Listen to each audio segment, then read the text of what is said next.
Clair Obscur Expedition 33 is arguably one of the best role-playing games to be released within the last 10 years. The game was developed by French indie studio Sandfall Interactive from a small group of people who had a passion for role-playing games.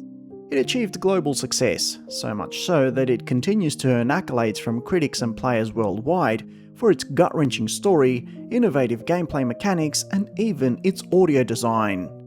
The developers of Clair Obscur Expedition 33 have repeatedly stated that they were heavily inspired by older JRPG titles such as Final Fantasy in creating their game. The game's director, Guillaume Broche, even thanked Final Fantasy creator Hironobu Sakaguchi during his acceptance speech for the Game of the Year award at this year's Game Awards ceremony in Los Angeles. A few weeks earlier, the development team of Clair Obscur had the chance to meet with Naoki Hamaguchi's team at the Square Enix studios in Japan, who are currently at work on Part 3 of the Final Fantasy VII Remake project. With all this in mind, it's clear that the success of Clair Obscur Expedition 33 is largely owed to the influence of Final Fantasy.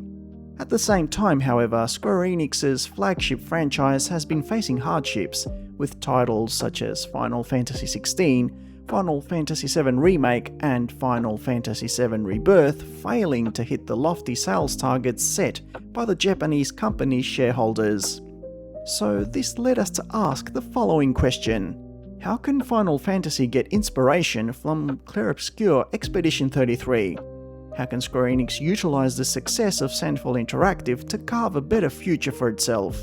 In this video, we will examine the 10 things that the French developer did right to pave the way for their blockbuster debut title, which could serve as signposts for the teams in charge of Final Fantasy. For years, Final Fantasy mainline games or other high-profile entries in the series, such as the Final Fantasy VII Remake project, had turned their back on the turn-based battle system, a popular gameplay mechanic that they themselves had developed almost to perfection. Games like Final Fantasy X offer arguably the most enjoyable version of these types of battles, providing strategic elements and giving players the freedom to develop their characters however they see fit. Yet, this battle system has long since been abandoned, with the teams at Square Enix opting for more action-based combat, which they hoped would be more approachable for Western audiences. Final Fantasy XIII was the last mainline entry that could be described as turn-based, but even there, some elements of action crept their way in, creating what was known as the Command Synergy system. It's as if the Japanese studio turned its back on the formula that helped make it famous in search of some vain dream of recreating another God of War-like title. On the other end, Sandfall Interactive embraced that formula, considered outdated by Square Enix, with open arms. They weren't afraid of keeping realistic characters in position as they patiently awaited their turn.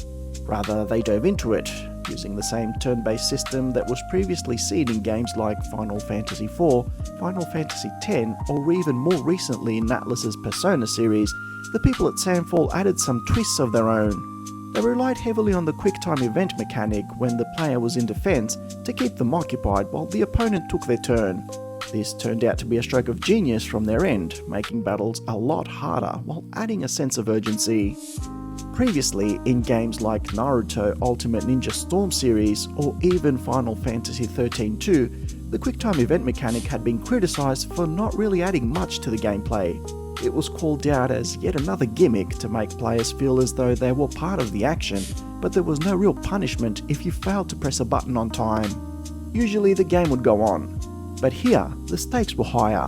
A QuickTime event in Clair Obscur Expedition 33 would give players a small window of opportunity to either dodge or parry an incoming attack.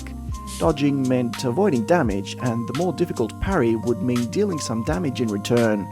But if the player failed to press the appropriate button at the right time, the punishment was brutal. Not only would they lose a significant amount of HP, but they would also have their turns taken away, giving more opportunities for the opponent to strike and more chances for the dreaded game over screen to make its appearance. This meant players had to focus in. They had to learn how and when to push a button.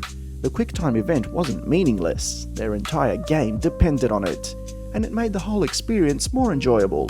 otherwise, the developers added familiar elements such as abilities that could be used in battle or would activate automatically, known as pictos, with players being able to equip 3 on each of their characters. There were also upgradable weapons and armor that players would either find as loot during their journey or purchase from shops. So clearly, the French developer didn't reinvent the wheel with this combat system. They simply brought new life into something that they knew was already successful with players because they enjoyed it themselves, and that became the key to their own success.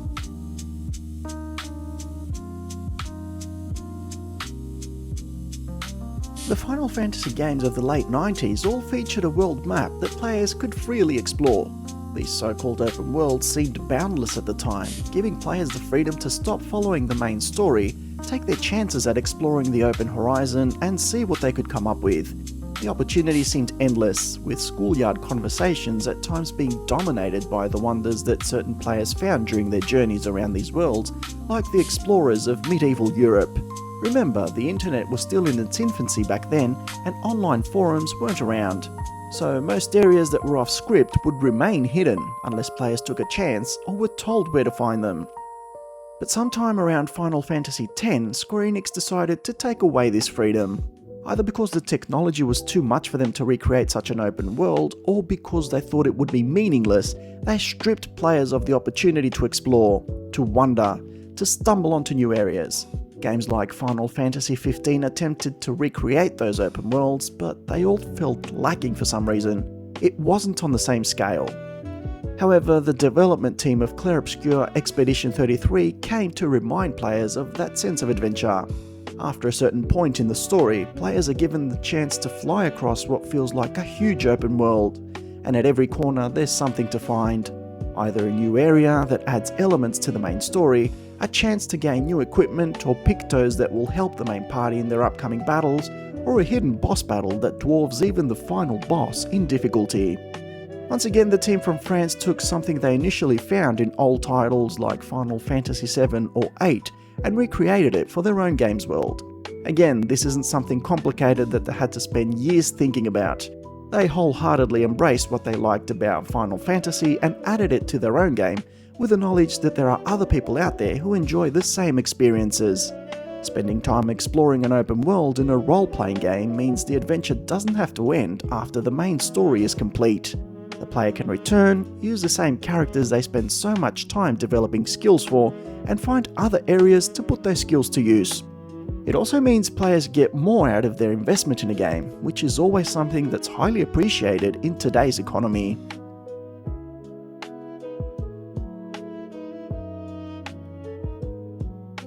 This may not be something that Square Enix can change, but they can work towards improving it, if only a little. Among those who worked on Clair Obscur Expedition 33 were several game developers who previously worked for well-known AAA studios such as Ubisoft. They were hit by the layoffs that have recently swept through the gaming industry, but saw their misfortune as an opportunity. They took the knowledge and experiences they had previously gathered and used them to create a game that they wanted to make without anyone laying down the rules for what that game had to look like. They became their own bosses. This freedom allowed them to express their creativity and make a masterpiece. Even though they had nowhere near the resources or manpower of a AAA studio, they remained true to their vision because they had motivation, something they may have lacked in their previous roles. But the fact that a small team of developers who used to work for some of gaming's biggest names got together to make their own game worked in their favour in another way that they themselves couldn't have imagined. Tired of seeing the gaming industry held hostage by corporate greed, players have been rapidly turning towards the indie gaming scene and have shown their support for any developer who comes up with half a decent idea. It was only natural then that this story about a group of people who were knocked off by those same studios, who are heavily criticised by gamers for introducing strategies that put financial gain as the main priority for game development, would become widely popular within the gaming community, especially because what they made was good. It was the story most gamers, or even people, wanted to see. A group of talented workers sticking it to the man. The headlines practically wrote themselves. As we mentioned earlier, there's no real lesson for Square Enix to learn from this, mainly because they themselves are now considered a AAA studio and have been on the receiving end of strong criticism at times. but maybe they could try improving their relationship with the public. For example, they could stop using strategies that harm their image, such as announcing the use of AI for game development, and they could be a bit more transparent regarding the status of highly anticipated upcoming titles.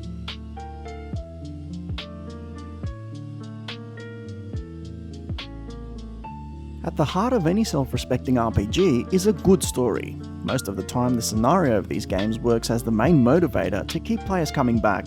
The gameplay can be enjoyable, but if the story falls flat, then it's likely the player won't have much to remember it by.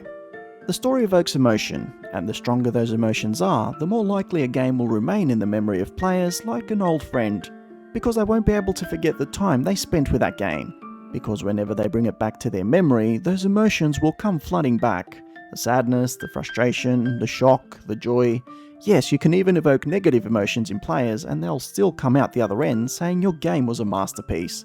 The examples are countless. Final Fantasy 7, 8, 9, 10, or even some of the older entries like 4 and 6 all had powerful stories to tell. In my humble opinion, the amazing writing of these games is what made players fall in love with this franchise and what solidified Final Fantasy's reputation as one of the greatest in the RPG genre. The writers of Clair Obscur Expedition 33 had their work cut out for them. If they wanted to follow in the footsteps of those who came before them, they needed to come up with one hell of a story that would etch itself into the memories of players. And with a plethora of games available today, that added an extra layer of difficulty to their task. Yet they made it through with flying colours. After all, this was a story they had been wanting to tell for a long time. The scenario of Clair Obscur Expedition 33 had been brewing in their minds for a while, and for those who played the game, it became obvious. This wasn't something that was hastily brought together by a team of writers who were rushing to meet a deadline. No, this almost felt personal. It left players shocked, it made them cry, it made them feel agony for what's to come, it made them frustrated, it made them curious, it made them want to learn more and solve the mysteries behind the game. It left them feeling emotionally drained after it was all over, like they had gone through something deeply personal. The story of Clair Obscur Expedition 33 relies heavily on metaphysical elements, but at its core, it is deeply human. It is a story about the relationships between people and how they interact with one another. I feel that recent Square Enix titles have lost their focus on that element. They attempt to employ complicated mechanics to discuss time, space, and myths coming to life, but they overlook the stories that truly matter. The ones that made us fall in love with their games to begin with. I've been playing Final Fantasy games for the longest time, and the stories all feel predictable. I don't remember the last time I felt such a major shock as I did in the second chapter of Clair Obscur Expedition 33, and that's something Square Enix could learn from.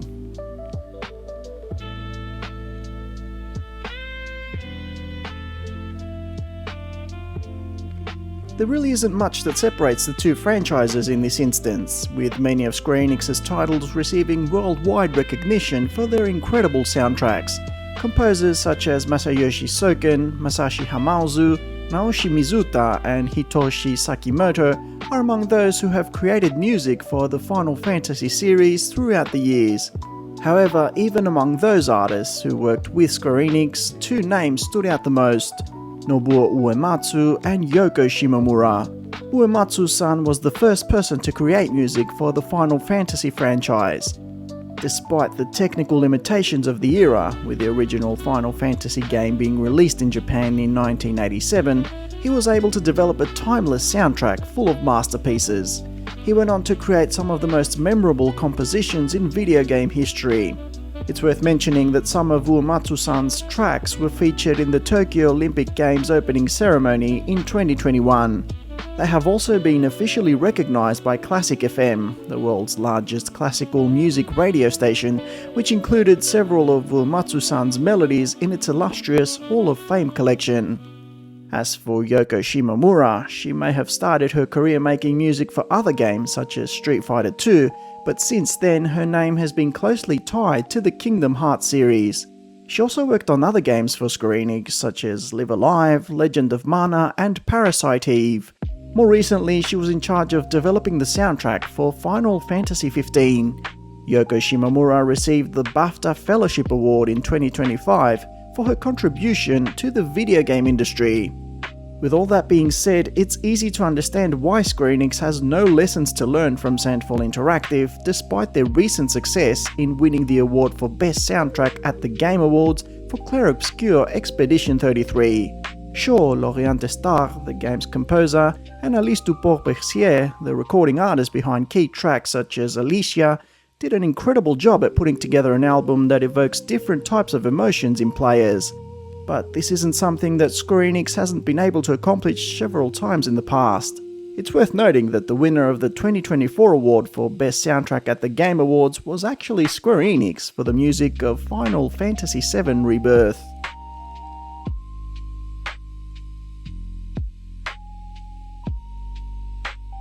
Again, there's not a lot to learn here, when you've had people such as Troy Baker, Laura Bailey, Ali Hillis, Liam O'Brien, Yuri Lowenthal, Robbie Damon, Ray Chase, or even Hollywood heavyweights such as Mina Suvari, Sean Bean, and Aaron Paul voice your characters.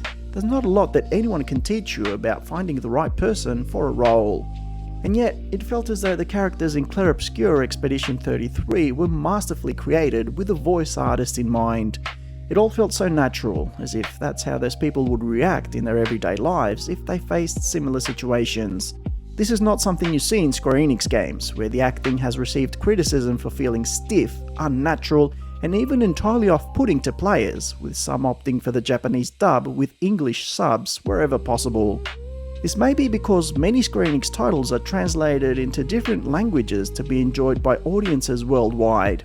However, it might be a better idea for the company to focus on maximizing the quality of a single dub, making it feel as natural as possible to the human ear before moving on to another language.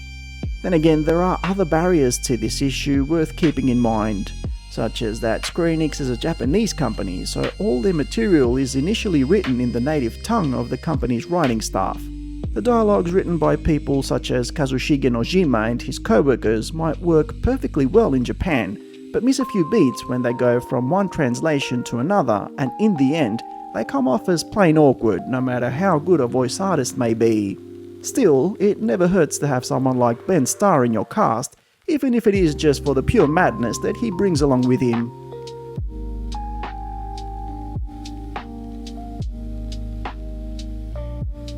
Square Enix has experienced ongoing challenges in aligning with its audience. A core group of loyal supporters has remained with the company through its most trying periods. However, the Japanese developer has faced difficulties breaking through to mainstream markets. A series of questionable decisions, driven by the need to improve Square Enix's notoriety in the gaming industry, has left gamers unmotivated to embrace any major title to be released by the RPG juggernauts in recent years, despite their level of quality. Square Enix's declining reputation as a dependable game developer could also be the reason why such great games, such as Final Fantasy XVI, Final Fantasy VII Rebirth, Octopath Traveler 0, and Final Fantasy Tactics The Ivalice Chronicles, all ended up with such poor sales figures, falling far below the mark set by the company. In recent years, Square Enix has moved towards greater transparency with fans regarding projects still in development.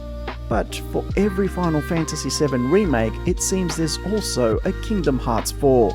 A new game that gets announced, creates excitement, then disappears into thin air, leaving anticipating fans wondering if they'll ever hear about it again. On this account, Square Enix could learn a thing or two from Sandfall Interactive. The French developers worked quietly on their game, released the announcement trailer when they were ready, and they were confident that this was a game they were going to release. They also made sure not to announce the game too soon, creating the hype, then leaving fans in anticipation for a decade or so. The second trailer dropped only a few months later, revealing the game's final release date. The initial hype was already present, and the developers capitalized on it with a well-executed marketing campaign, conducting interviews, involving the voice actors, and ultimately sparking enough curiosity for people to try the game themselves. Then the developers left all the rest up to the product itself. They didn't over-promote it, just enough to get the word out to people that it was coming out. The fan community took it from there, amplifying the game's reach by discussing its dramatic narrative and compelling combat system on Twitch streams and across online gaming forums. Because that's what happens when you have a truly great product on your hands. Word gets out and people support it.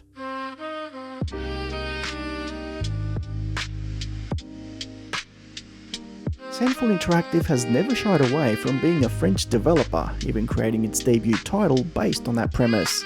Clair Obscur Expedition 33 is a game heavily inspired by the Belle Epoque, a chapter of French history stretching from the late 1800s to the onset of World War I.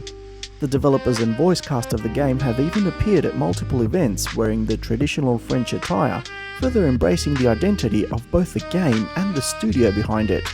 They went as far as releasing trailers for the French cast of the game, which they titled Les Baguettes. If that's not embracing identity, I don't know what is. On the other hand, when Square Enix releases a game, it's hard to understand who the audience is. Who is this made for and who is meant to play it? We know that there is a dedicated hardcore RPG fanbase out there looking to jump into the next adventure, and they always invest in traditional games such as Octopath Traveler or Bravely Default. But when Square Enix creates an action game with stunning 4K visuals in a franchise that is traditionally known for its JRPGs, it's hard to understand who their target group is. And their games lack the identity that a game such as Clair Obscur Expedition 33 has. They're all created in fantastic worlds that feel so far from reality that sometimes it's difficult to connect or associate with them. I don't remember the last Final Fantasy, or any Square Enix game for that matter, that was inspired by the real world in the same way that Clair Obscur Expedition 33 was. This may not necessarily be a bad thing, as it allows all people to enjoy a game equally. However, I feel that embracing where you're from and using that as inspiration to drive you forward isn't necessarily a bad thing. The success of Sandfall Interactive serves as proof of that. Sometimes we forget that Square Enix is a game developer from Japan. Their games certainly don't do much to remind us of that fact.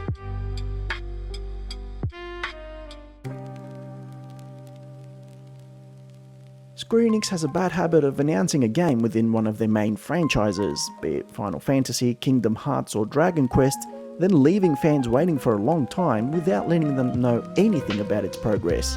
That could be due to development issues such as deciding to collaborate with a third studio on the creation of said title, only to backtrack on that decision a few months later. These issues, which are usually kept behind closed doors, cause the game's release date to get needlessly pushed back and leave fans waiting for what seems to be an endless period of time to get their hands on the new software. Even when release dates are announced, they've been known to get pushed back, with the company citing the need for more time to raise the quality of the final product. All of this builds further frustration among fans and once again lowers Square Enix's credibility as a trustworthy game publisher. And although the company has shown significant improvement in this department, it still has some way to go before it can rebuild the relationship it had with its fans in the 90s.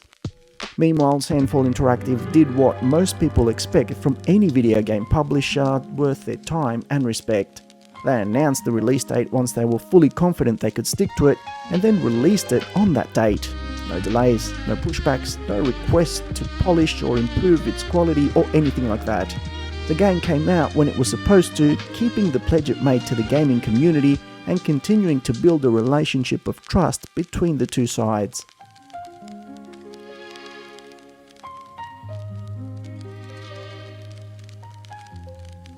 Finally, it's worth mentioning that Clair Obscur Expedition 33 is a complete game. There's no need to download extra content. There are no skins or levels players need to purchase online to gain access to. There's no hidden paywall that forbids players from moving on with the story or using certain types of weapons. It's all there, and it's all worth less than what you expect to pay for a game developed by a AAA studio. Some of the big developers, including Square Enix, have grown accustomed to using mechanics that lure players into spending more money on the same game. This strategy has been dubbed Games as a Service. Downloadable story episodes, extra skins, new items, and access to other content are just a few of the tactics that have been heavily scrutinized by the gaming community and which we're seeing less of in recent times. But they should have never been created in the first place. Sandfall Interactive employed none of them, and the community was quick to recognize that. The entire game was available from the start at a small fee, and it offered them one of the greatest gaming experiences available. They couldn't ask for anything more. To be entirely fair, there was some downloadable content released for Clair Obscur Expedition 33. That came in the form of a new episode dubbed Thank You, which was the development team expressing their gratitude towards the gaming community for their overwhelming support in the form of extra playable content, which was made available for free. Another strategic move by the studio to improve its overall public image and solidify its relationship of trust with its audience. Clair Obscur Expedition 33's success doesn't mean that Sandfall Interactive won't fall into the same traps as Square Enix has. After all, we're comparing a brand new indie developer with a AAA studio that's been around for over 30 years and is looking for ways to stay fresh. The comparison is hardly fair.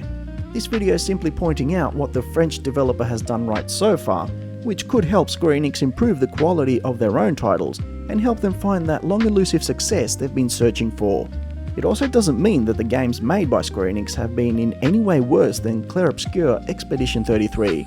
I personally believe that Final Fantasy VII Rebirth is a much better game, but there are reasons why most gamers out there wouldn't support that opinion, which have nothing to do with the quality of the games themselves.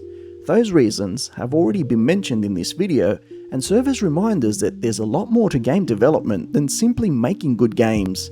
If you like what you saw from this video, please consider hitting that like button or subscribing to my channel for similar content. Thank you for watching. My name is Shadowhunter867 and I'll see you next time.